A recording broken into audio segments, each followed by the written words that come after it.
At the sunset of the Belle Epoque, when Europe appeared to be basking in its final years of peace and prosperity, the weapons of a future global conflict were already being forged in the silence of design bureaus and the roar of factory floors. In 1913, just one step away from the catastrophe that would change the world forever, a machine gun was born. Its very name sounded like a grim prophecy and at the same time a challenge to fate: Parabellum. This name, tracing back to the ancient Latin wisdom, si vis pacem, para bellum, if you want peace, prepare for war, was not chosen by chance. It served not merely as a commercial brand for a telegraph code, but became a symbol of an entire philosophy, a statement of intent from one of the most powerful industrial empires of the time. This model, officially documented in dry army registries as the Model 1913 shoulder machine gun, Schulter Maschinengewehr, was born in the depths of a German concern whose abbreviation, DWM, Deutsche Waffen- und Munitionsfabriken, commanded respect and fear among competitors across the globe. To understand the significance of this invention, one must look at the giant standing behind its creation. The history of DWM began back in the late 19th century, in 1896, and it was not just an ordinary merger of capital. It was the birth of an octopus, uniting under the strict and foresighted leadership of Isidor Loa, the best ordnance minds and production capacities of the continent. Gathered under one corporate roof were such legendary titans as Germany's Mauser, with its unsurpassed rifles, and Belgium's Fabrique Nationale, famous for its innovations. They were joined by leading ammunition manufacturers, creating a closed production cycle.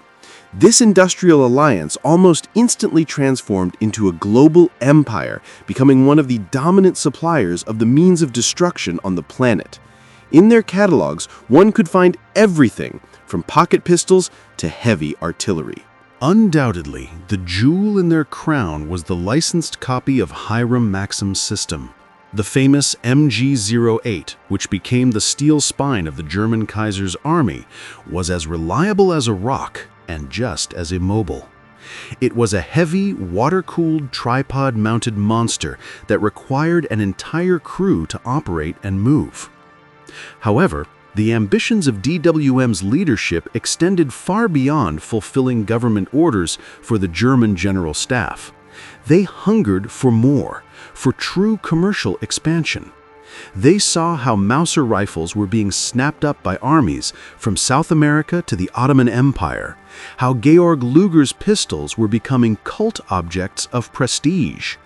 The concern's management dreamed of repeating this triumph in the niche of automatic weapons. They needed a product that could be sold to any country ready to pay in gold, a product that had no equal in its combination of firepower and mobility. The standard Maxim was unfit for this role. It was too heavy, too expensive, and logistically too complex for many potential clients. To realize this audacious goal, creating a universal, lightweight version of the machine gun attractive for international export, the designers were given carte blanche. This monumental task fell on the shoulders of an engineer whose name did not yet thunder, but whose talent was obvious to the initiated: Karl Heinemann. He joined the DWM team in 1911, bringing with him a fresh perspective on established mechanical dogmas. The world would later know him as an outstanding developer of self-loading rifles with original automatic systems, but it was the work on the Parabellum that became his first great trial. His mission was formulated simply enough in words, yet was incredibly difficult in execution. He had to take the classic, decades-proven but cumbersome mechanics of the Maxim and transform them beyond recognition. It was necessary to turn an immobile fixture, chained to the ground by its own weight, into a light, maneuverable weapon capable of being carried and used by a single fighter. The machine gun was ready for testing in 1913. The company's marketers, anticipating future profits, gave it the resonant name Parabellum, hoping it would open the doors of arsenals around the world. But before this success could become a reality, Heinemann had to win his own personal war, a battle against the laws of physics, excess weight, and the inertia of thought.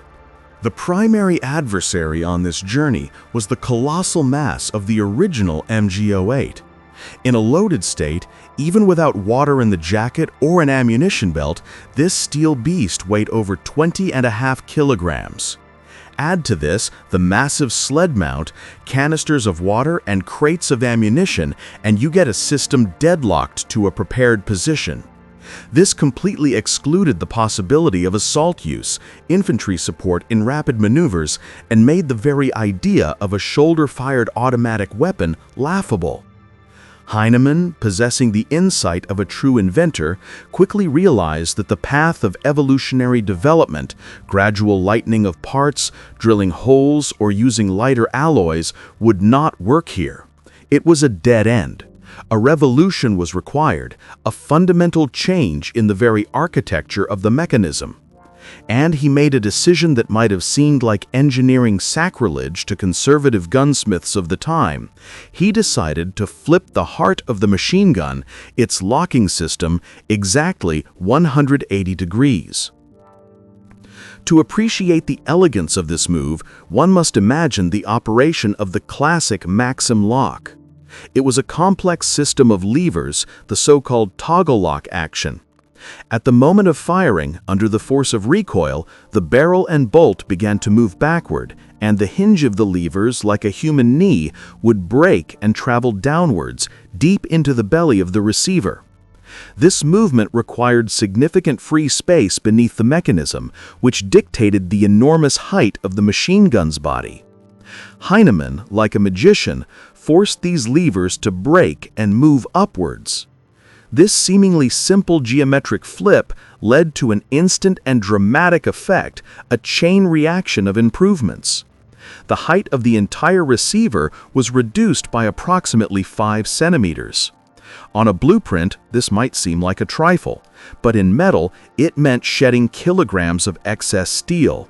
Reducing the dimensions not only made the weapon's profile lower, making it harder for the enemy to target, but also became the source of the main weight savings, which was critical for the commercial concept of a manual machine gun. In fairness, it is worth noting that in the world of ideas, things are rarely born in complete isolation. By 1912, the British Army, preparing for the coming storms, had already adopted the Vickers machine gun system. British engineers, solving the same problem of lightening the aging Maxim, had arrived at a similar conclusion and also flipped the locking system levers up. Whether Heinemann's trick was an absolutely independent epiphany, the result of industrial espionage, or an example of how identical technical challenges lead talented people to similar solutions, remains a subject of debate for historians of technology. However, for DWM, only the result mattered.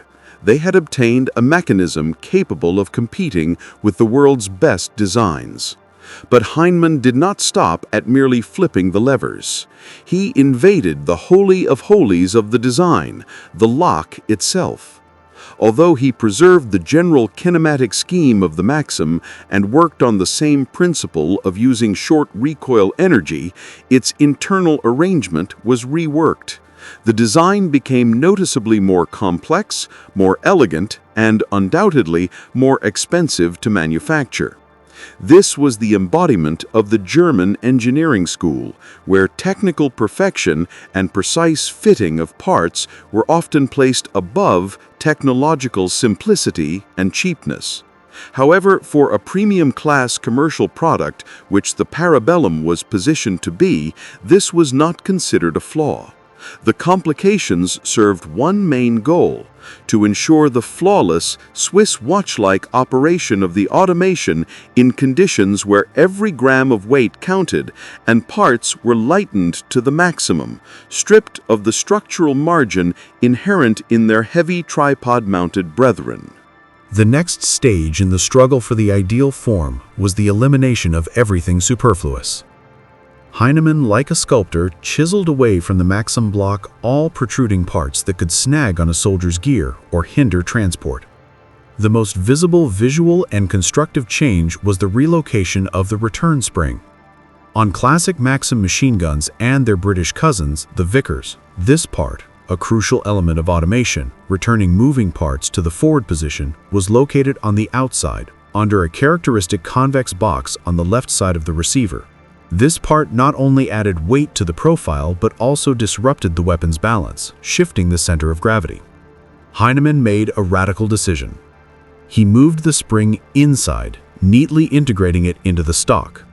It was an elegant solution that killed two birds with one stone. The external appearance of the weapon became clean, streamlined, and compact, and the balance improved significantly. Now the sensation of shouldering the machine gun approached that of a large caliber rifle, which was unheard of for an automatic weapon of that time. Ergonomics also underwent cardinal changes, transforming a faceless mechanism into an extension of the shooter's hands. Instead of the two vertical spade grips on the backplate characteristic of tripod machine guns, intended for two-handed holding when firing from a mount, the Parabellum received a full-fledged pistol grip for fire control and a rifle-type wooden stock. This finally drew a line between it and its ancestors. Now it was an individual weapon. A machine gunner could brace it against his shoulder, press his cheek to the stock, and fire, maneuvering the barrel as freely as an infantryman with a rifle.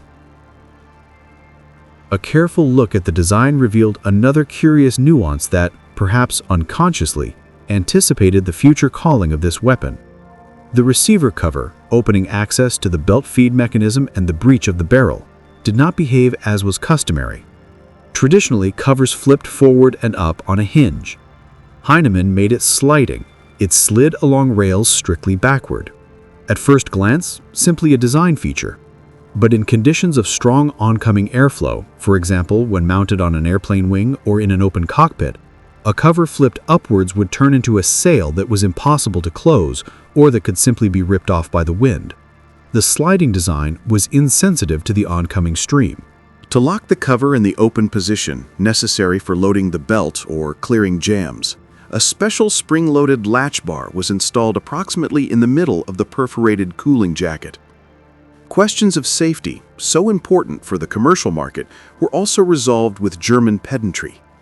The safety of the new design was moved directly to the pistol grip, positioned at the bottom of the trigger guard. It was a spring-loaded lever that, in a free, unpressed state, reliably blocked the trigger. To open fire, the shooter had to firmly grip the handle with his palm, depressing the lever. This ensured instant readiness for battle. There was no need to fumble for switches or buttons. One simply had to grip the weapon tighter. If the gunner was wounded or dropped the weapon, firing ceased immediately, preventing accidental casualties among friendlies. The result of all these complex, deeply thought-out engineering measures was a radical, almost unbelievable change in weight characteristics. The numbers spoke for themselves, sounding louder than any advertisement. If the standard Army MG08 without water and ammunition belt tipped the scales at 20.5 kilograms, the newborn Parabellum MG13 in a similar configuration showed only 10.5 kilograms. To shed half the weight while preserving the power of a rifle cartridge and the reliability of automation, this was a pure engineering victory. The weapon now rightfully bore its name, shoulder machine gun.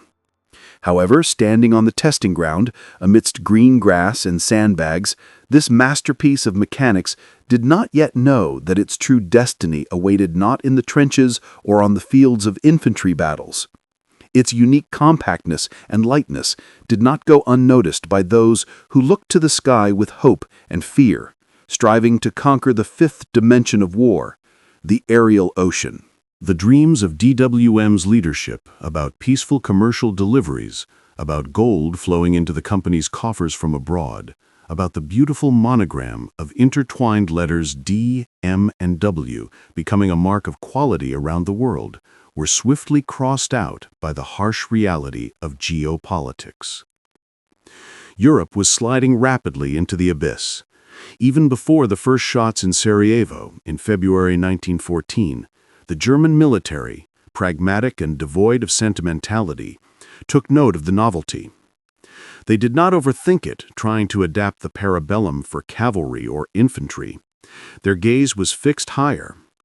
Aviation of that time was still in its infancy, but it was already clear that airplanes and airships would require protection.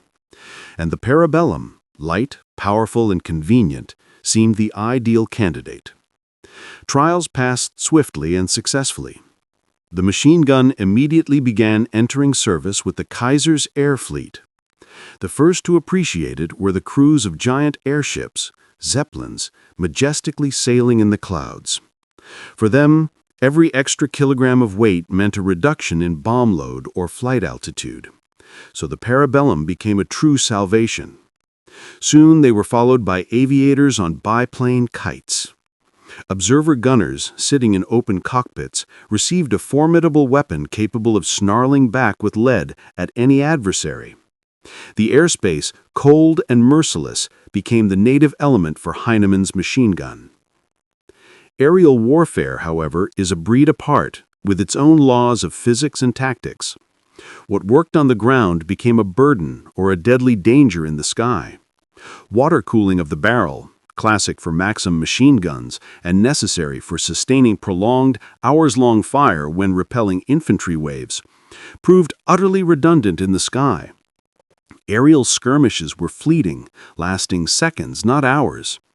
Water in the jacket was dead weight. It boiled away quickly at altitude, and in the winter sky, or at high elevations, it threatened to freeze, bursting the jacket and disabling the weapon. Realizing this, Karl Heinemann did not rest on his laurels. Already in 1914, having received the first feedback from frontline pilots and convinced of the immense interest of the German Air Force, he undertook the next cardinal modernization. The water jacket was ruthlessly removed. In its place came a light perforated jacket with numerous slots, ensuring free access of the icy oncoming airflow to the red-hot barrel. The machine gun received the letter L in its name, from the German Luftgekühlte, or air-cooled, and the new official designation Parabellum LMG-14. But changes touched not only the cooling system. Aerial combat required superhuman reaction and density of fire. In conditions where a target flashes in the sights for an instant, the standard rate of fire was insufficient. Heinemann incorporated a muzzle recoil booster into the design, a special device using the energy of powder gases to give an additional push to the barrel backward. This allowed the rate of fire to be ramped up to 600 to 700 rounds per minute. The logistics of ammunition supply in the cramped, vibrating cockpit of a biplane, buffeted by engine work and wind gusts, also required revision. Freely hanging long canvas belts tangled underfoot, snagged on control elements, and flapped in the wind, threatening to jam the weapon at the most critical moment. The solution was found in the form of a compact drum attached to the right side of the receiver. A belt of 200 rounds was loaded into this drum beforehand on the ground. This allowed the gunner to fire without worrying about how the belt fed, and to reload the weapon quickly simply by changing the drum with one hand. From a commercial general-purpose machine gun, the weapon definitively mutated into a highly specialized instrument of aerial warfare, a predator sharpened for hunting in the clouds. The war dragged on, becoming increasingly technological and cruel. By 1917, when the skies were ruled not by clumsy pigeons, but by swift fighters, the Parabellum went through the crucible of its last significant modernization, transforming into the model MG-14/17. The designer's goal was now ultimate perfection, squeezing every drop of potential from the existing scheme to create the ideal defensive weapon. The times of spraying fire in that general direction were over. Now the gunner could engage rapidly maneuvering targets with surgical precision at distances inaccessible to the naked eye. Control ergonomics were also refined considering the specifics of combat in a tight turret. The latch bar for the receiver cover, which we mentioned earlier, was raised higher and structurally shaped into a kind of handle. It is important to understand, this was not a handle for holding the weapon while firing or carrying. It was a fulcrum for the shooter's hand during reloading manipulations in gloves at an altitude of several kilometers when fingers go numb from the cold. The result of this evolutionary race was another reduction in weight. The weapon slimmed down by another kilogram. The final, perfected version of the MG1417, with a total length of 1,220 millimeters and a barrel length of 700 millimeters, showed a phenomenal 9.5 kilograms on the scales. Just think, a machine gun using the powerful 7.92 by 57 millimeter Mauser rifle cartridge, capable of spewing lead at a rate of 700 rounds per minute, weighed less than half of its progenitor, the MG08, with which it all began. It was a true engineering miracle, a triumph of mind over metal. Feeding was still carried out from a standard 30 millimeter wide fabric belt coiled into a drum.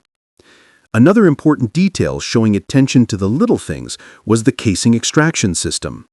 Spent cartridges were ejected strictly downwards through a special port. In ground combat, this mattered little, but in the air, a hot casing flying into the pilot's face or falling into the engine could lead to catastrophe. Downward ejection guaranteed that the debris of war would fall into the abyss without damaging the fragile structure of the airplane. However, the fate of the Parabellum, despite all its technical perfection, turned out to be tragically tied to the outcome of the war. With the first salvos of guns in August 1914, all dreams of a world market, of exports to Latin America or Asia were forgotten.